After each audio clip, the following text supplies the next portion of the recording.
This episode on STS Garage, Lazarus, our 60 Series Landcruiser, gets fully assembled.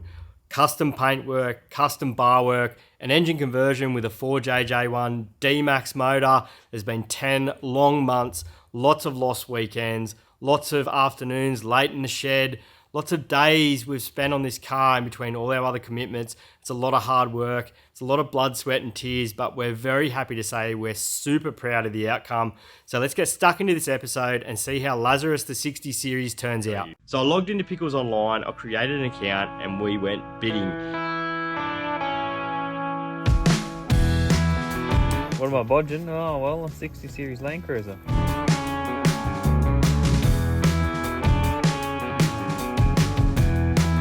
But the good news is, me and you'll be working together. The bad news is we've got a lot of work. Oh my god. See what happens when I'm not here? I know.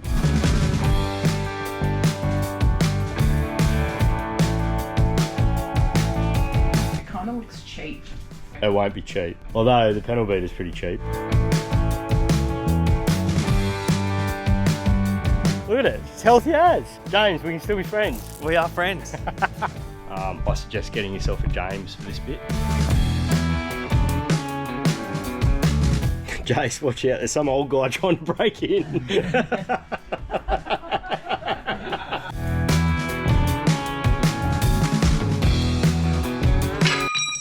Tonight could cost me $1,000 if we don't get this hood liner right. I'm pretty sure they're about $1,000. Clancy's got one. Clancy? Righto. Got a helper? What was that little grin Unfortunately. Put clip in. Oh yeah, roll that first rod in. Plan is we're going to start at the front and the back. That's what we've been told is the red hot tip. And we're going to use little bits of pinch weld to hold it into place. Really would have been good to lay this out in the sun, but we don't have any sun at the moment. It's night and this is the time we've got to do it, so we're going to make it work. Righto, we've got it all pinned in location, or in position I should say, so we're going to use some quick grip contact adhesive. I have used this before to glue the door rubbers on the old 40 Series and it did work quite well. I searched high and low for that and that did work. So I'm pretty confident that this will work on the hood liner. It has to do less of a job than what it does on the rubbers. So now we've got it all clipped into position, we're just going to pull the clips off one section at a time, glue them, and then we've got little steel clips that come off the hood liner originally. Don't get it all over it. Oh no, that's what I'm worried about. Check it out. Put it in the sun tomorrow and she'll be... Not bad. It does obviously still need a clean, but we opted to clean it while it's in there because then we can't damage it. But that is actually not too bad a job to do. I took it out on my own without tearing it, which James and Jace are pretty amazed with. And we got it back in without tearing it, which is also a win. So we'll get in and put the roof rack on for tonight because we really want to see something cool. How good would it be if your tool, say, answered your back? There. No, stand. Stand. All right. This is like one of the first big pieces of the puzzle. We built these, feels like a lifetime ago. And we're finally fitting it to a finished vehicle.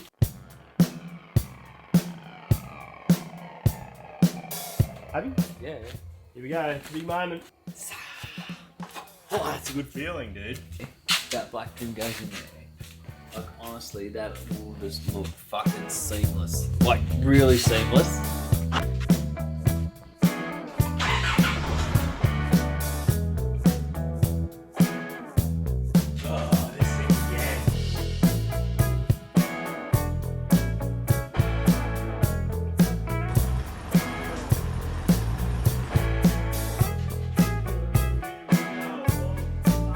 Next up, I got stuck into cleaning up the seats, ready for all the interior to go back in. And Adam let me go nuts with my brand new Bisley upholstery cleaner. This thing is bloody unreal. Good little trick is to get a brand new razor blade or Stanley knife blade and just shave the carpet. Gets all that peeling off the top, makes it look brand new again.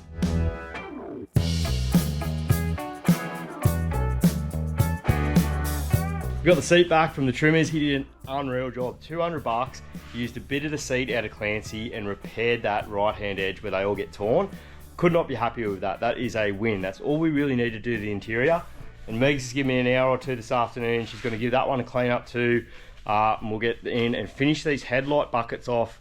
Just got to do something every day. If I can't work on it during the day, an hour of an afternoon, it's just have to do it. Otherwise, we're not going to make it. Meg's could be like a Bisley rep. The amount of... I love this bloody thing. I've been looking at getting one of these like upholstery spot cleaners for ages, and I looked at a heap of different ones, but this one for about 220 bucks is bang on. It is. I've actually done a heap of stuff in the house as well. The lounge, the rug, carpet, and to be able to do Lazarus as well, it's just so therapeutic. And I'm excited that she's excited about it. So let's go.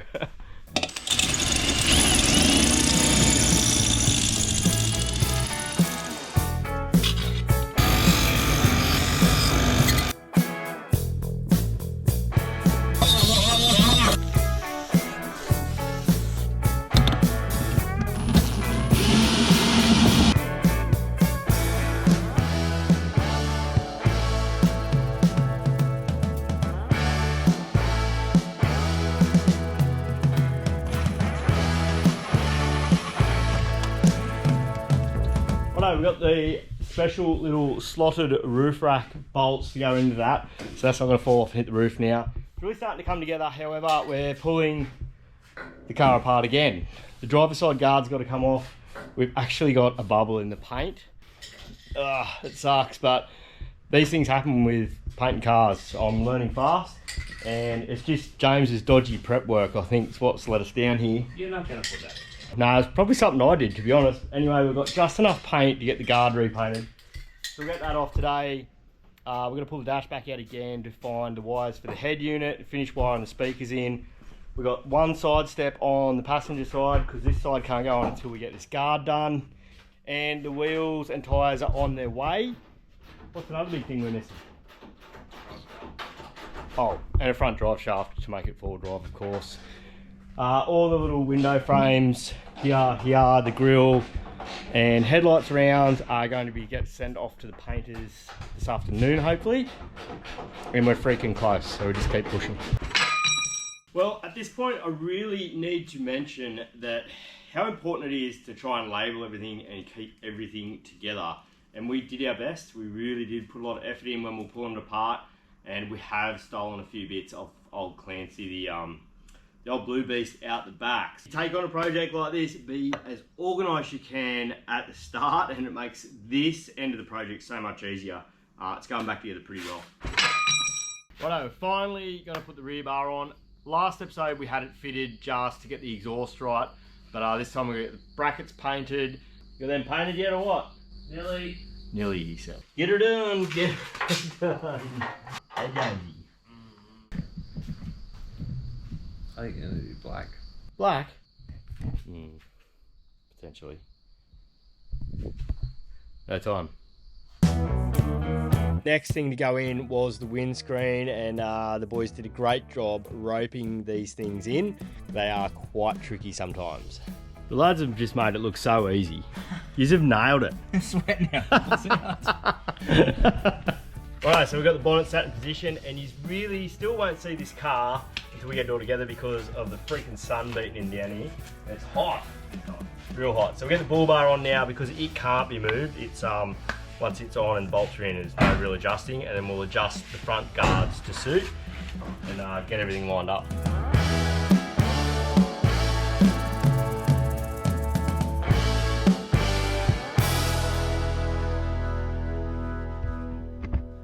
This shit makes it so much nicer to work on, James. Stinking fish oil. Oh, look at it. It's everywhere already. It's freaking me out. A beautiful paint. Yeah, you can wipe it off. Brand new bonnet pad. Well, it's not actually. James had the great idea of just getting a bit of chassis black. It was a bit scungy looking, but it's not something you can really hose down or it just falls apart. Yeah, it worked really nice. So this will freshen up underneath the bonnet when you open it. It's kind of the final touch under the bonnet, making it look sort of factory and new. All 4x4 spares. Bonnet clips. Factory. Factory. Drivers. Look at that.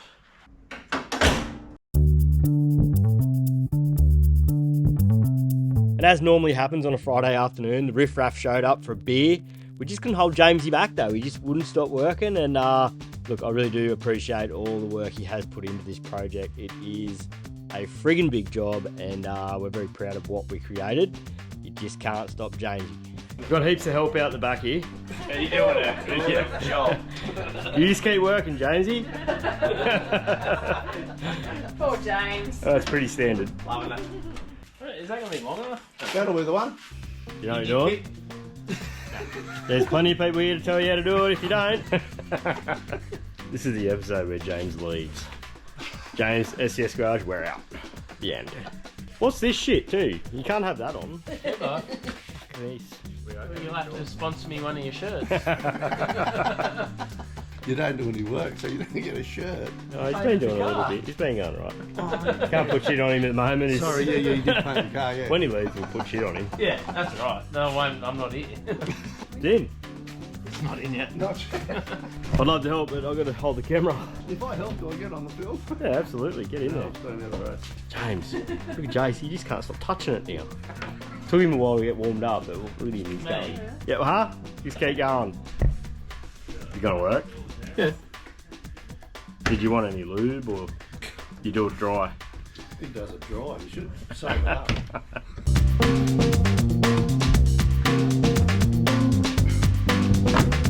Jace, watch out. There's some old guy trying to break in.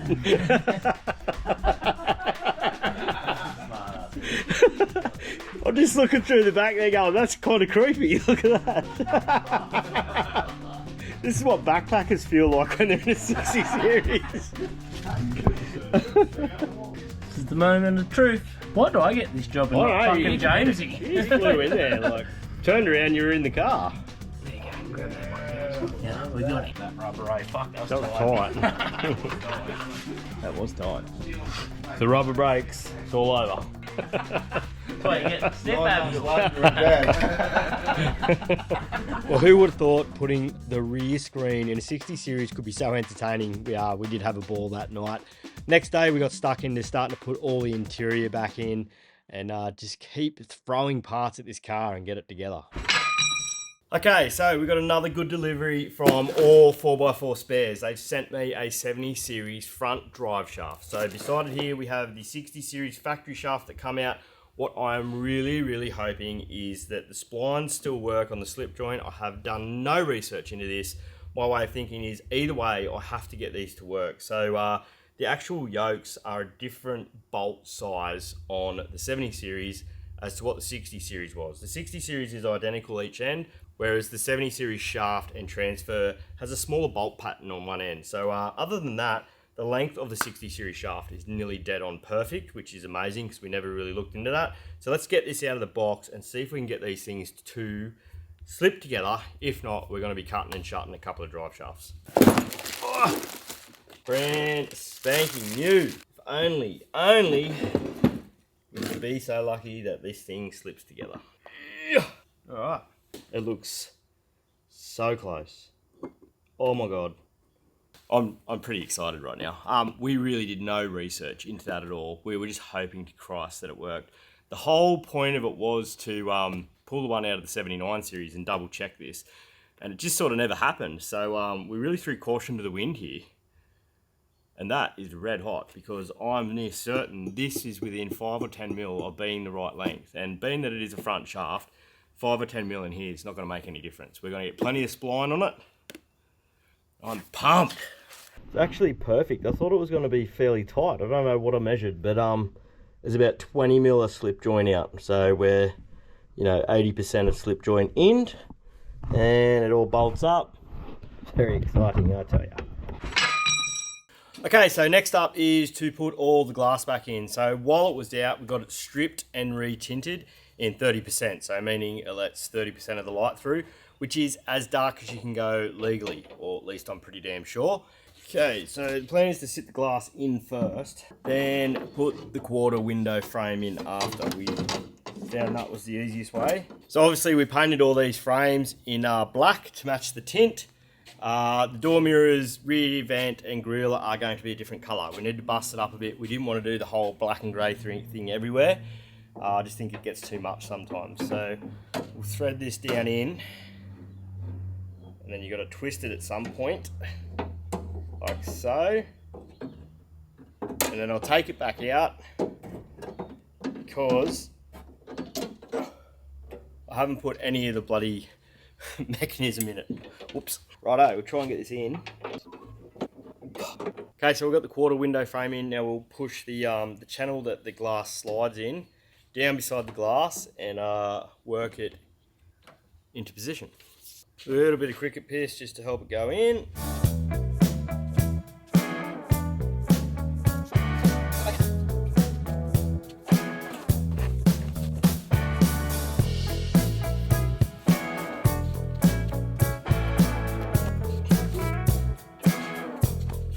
Perfect.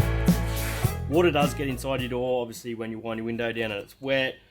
They're not really designed to be waterproof inside the door. So you have plastic that goes in behind your door trim, which on an old school vehicle like this, your door trims are made of masonite. It's very important that you do protect it. So we got door restore kit from Car Builders. I bought this bloody months ago. I was just collecting bits as I needed them. And I've never opened the box, but it's a really good kit. I don't think it was all that expensive. I think it was about $100. Comes with your double-sided tape to put around your door so you can then stick this plastic on. It's fairly heavy-duty plastic, 4-door kit. Yeah, that's a good little kit. Now we can see where the dab off had been before, so we're just going to follow it. If it's good enough for Toyota, it'll be good enough for me. Awesome. So I actually did think it was just double-sided tape, but it is the proper stuff. I'm pretty sure it's called dab off, and this shit sticks like the proverbial, but it is the factory look. Take the door handle back off, put the plastic on, feed the rod through the plastic, put the door handle back on. Okay, so it's designed to be tacky, and obviously once your door trim goes on, it helps it seal and stick. It also will help your speakers work better as it seals up most of the door and creates basically like a speaker box effect. Go around, cut the excess off, leave these little pockets at the bottom a bit longer and they tuck inside the door. So anything gets on the back of the plastic runs down and then back into the door and out the door drain holes. This model covers the whole top edge of the door. Some older models that shows, which I actually would have preferred it, but that's why we don't have these plugs in the top here. So slip it over, and I have already give these a bit of a wash and they come up quite nice. So this should go on pretty easy. Now this style of door trim you really don't want to take on and off too many times. Masonite doesn't last very long. Oh yes! That sound is unreal. Rock solid. It dead set sounds like a brand new car. It's one of them things. Like it's not just the look of the car, it's the feel, it's the sound. I'm really getting carried away now. Righto, and right on cue, the Emuwings have turned up. The idea of putting Emuwings in so you can access the side of the car is that we want to put drawers in the back here and a fridge in the back. And instead of accessing that fridge via a fridge slide, which is heavy, adds complexity, and they usually end up rattling, which in a wagon situation is extremely annoying. You're able to open the side window and access the beers as easy as that. I think it's a fantastic solution for a wagon. It basically turns the back of the wagon into a mini canopy like you'd have on a dual cab. So I've never ever really touched or felt these, even laid eyes on them really, and we're about to install them. So we'll learn together here, see how easy or how hard it really is. Nice. Very nice. Well, that is pinch weld. I know what that is. Okay, instructions are found online. We have a rubber D-seal, texters and pens, some Sikaflex, keys, some miscellaneous brackets, some hinges. Okay, it's very comprehensive. There's a lot going on here. I'm assuming this will be a couple of hours to install. It's just the amount of parts that are here. Obviously, because this is my first time doing it, I will fumble my way through it, but I can edit all that shit out and just show you how it goes in. Okay. Sometimes you've got to admit defeat. Go and get the bloody instructions. While I'm reading through that, I'll have a beer. Before starting the installation, allow any additional time that may be required for rust repairs. And if you have a 60 series, that extra time is a solid 6 months of weekends and afternoons during the night. So be prepared for that. These old wagons do have rust. first step is actually going to be removing your sliding windows, which we have done months and months and months ago. They generally are pretty painless to remove as long as there's no rust in there, like we were saying. So the first step of actually installing, once you've cleaned up the area, is to install the pinch weld, which goes over the edge of the window frame, but then also holds in the interior trim and the hood liner. So we'll go around and install that. Starting from the bottom, you want your join at the bottom, which is quite a natural thing when you're doing any seals like this. We'll run that round, and then it's a matter of gluing the frame in after that. Okay, so first little things I've found easier is to use probably a rubber mallet. This is a timber mallet. It is quite tight, which is a good thing. You don't want it to fall off. And we have these little trim clips that hold the hood lining in. They do leave a slight lump underneath the pinch weld, so we're going to pull those off. You definitely do not need those clips, especially once the contact adhesive's gone off, plus you got this pinch weld holding that hood lining on. It ain't going anywhere. With the pinch weld in place, it's time to glue the frames in position. We use Sikaflex that's supplied in the kit and put a good 6mm bead all the way around the edge of the pinch weld. Grab the frame and glue it into the center of the opening. This is where you need heaps of little clamps on hand. Let that go off for at least 24 hours, and then we can put the glass in. Once the sticker had gone off, I chose to mask out the frame and the body of the car and run a nice bead all the way around, sealing the car to the edge of that steel frame and giving it a nice neat finish. They give you some primer for the double-sided backing on the weather seal, so you get a really good bond, because if this doesn't bond properly, then obviously these will leak. So we've run through and we've sat the glass in position, marked it with some masking tape. It is actually not how they say to do it in the instructions. It says to bolt it in first, but it's the same principle. We're marked where it's going to sit. As long as it seals onto that steel frame or the alloy frame that we've put in, it'll work just as well. James is in control here. So if this leaks, it's all on camera. All right, bolt him in. Some brackets to go up the top here where the hinges go, and it actually clamps either side of the pinch weld. Same with the latching plates down the bottom, so you're not just relying on the Sikaflex. However, the Sikaflex would be enough. It's a clever system, so this is fully reversible. For the people that wanted to, say, put the sliding glass windows back in, there's no holes to be drilled. You pull the frame out, pull that pinch weld off, and you put the sliding back windows in. I don't know why you'd ever do that, but it is a clever design, so you can. You're not reading instructions, are you? Gotta make sure it's right, mate. Fair enough. All over it? Oh, I see what you're saying. Yeah, it'll be right though. So the bottom is the same. That is beautiful. Look at that. You won't be breaking into that.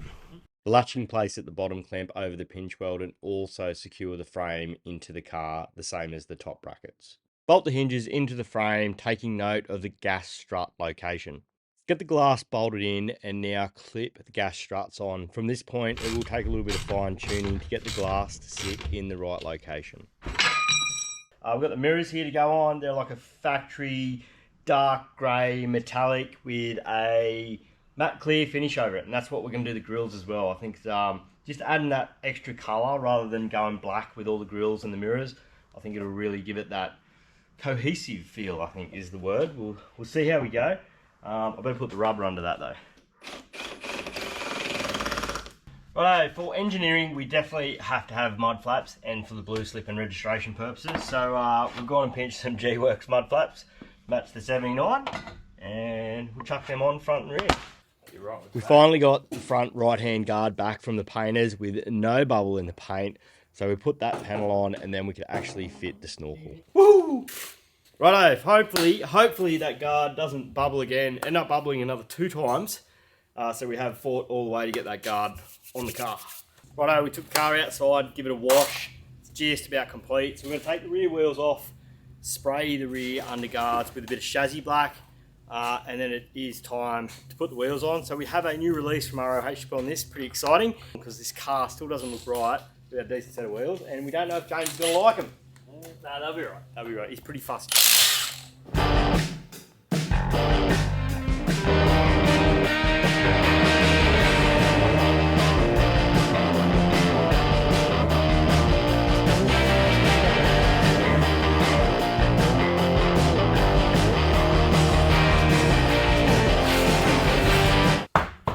I'm not going for walking around. So I've had these for about 2 weeks and have known what they look like for about 2 months. And James has never wanted to see them. You gonna come and have a look or what? I'm going to see them on the car. Righto, chuck them on. So we have hub-centric spaces. Now, this is a shim to make sure it is centered on the hub. Now, all the load does go on the wheel studs, much to many people's beliefs that it's supposed to be sitting on the actual hub. That is incorrect. It's just to make sure that the wheel is centered on those lugs before you go and tighten them up. Well, it was time to get the tick of approval from James and see if he likes them. Not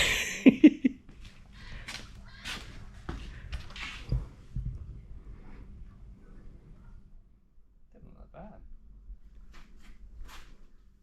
I can see why you wanted the gold badge. Makes sense? Makes sense. I think it'll work, eh? I think it'll really work. Just that little bit of gold.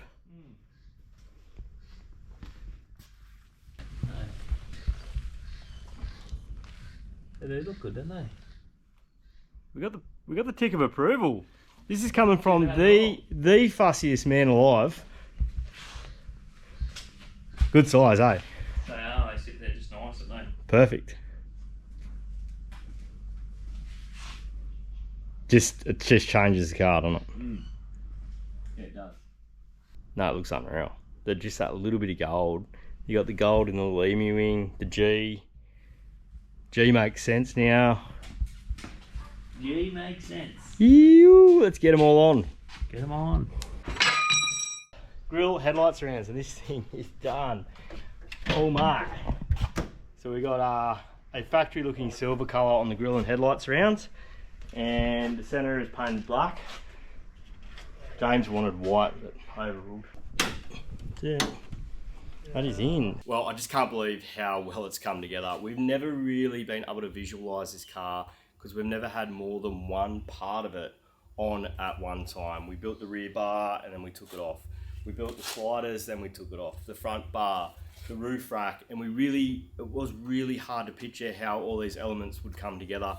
The final piece of the puzzle was the wheels, and they are a new release from ROH, proudly supplied by the Wheel Deal. They've been a big supporter of our channel for a long time now. Getting them delivered to your door just makes it so freaking easy. Wheels and tyres already balanced. Now this is a new release from ROH called Zulo. They're a 17x9 and they're a hybrid beadlock wheel. We're obviously running them as a imitation beadlock, being that this car will be road registered and it's illegal to run beadlocks on the road. That is the beauty of this wheel. You can do both. They're wrapped in Predator tyres, ROH's own brand, in a 285 70/17, and they're an aggressive all-terrain. I think it looks perfect. It's got that perfect American tread pattern look that I really wanted for the car, and the wheels with the black and gold really add something and tie all these elements together. So let's have a good look around it.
that's Lazarus, the 60 series, now as a fully functioning car. So next episode, we're going to head to engineering and see how that process goes.